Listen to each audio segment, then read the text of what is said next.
Government agencies from the United States, Canada, and the United Kingdom are providing recommendations to critical infrastructure organizations following a series of attacks launched by apparent pro-Russia hacktivists against industrial control systems, ICS, and other operational technology, OT, systems. A fact sheet authored by the cybersecurity agency CISA and its partners reveals that hacktivist groups have been attempting to compromise ICS and OT systems in North America and Europe, particularly in sectors such as water and wastewater systems, WWS, dams, energy, and food and agriculture. Hackers have mainly targeted Internet-exposed human-machine interfaces, HMIs, typically leveraging default passwords and outdated VNC software. The government agencies have been tracking these types of attacks since 2022, but the new alert was prompted by recent attacks for which pro-Russia hacktivists have taken credit. Specifically, pro-Russia hacktivists manipulated HMIs, causing water pumps and blower equipment to exceed their normal operating parameters.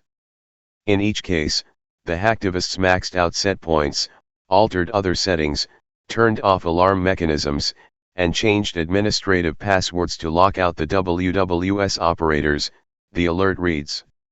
Some victims experienced minor tank overflow events, however, most victims reverted to manual controls in the immediate aftermath and quickly restored operations. The tank overflow incident mentioned by the government agencies likely involves a small Texas town, whose representatives stated that there wasn't any danger to the public water system.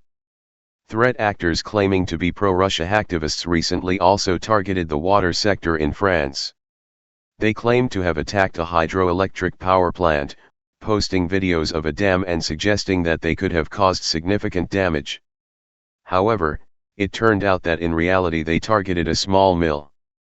It's not uncommon for hacktivists to exaggerate their claims. However, the government agencies warned that while most of the activity observed to date created only nuisance effects, the hackers are capable of techniques that pose physical threats against insecure and misconfigured OT environments. This assumption is reinforced by a recent report from Google Cloud's Mandiant.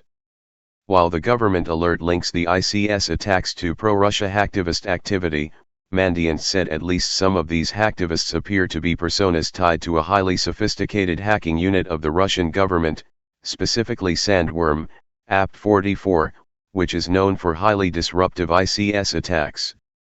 The fact sheet released this week by CISA and its partners includes recommendations for network defenders, OT device manufacturers, and organizations that have been targeted in these types of attacks.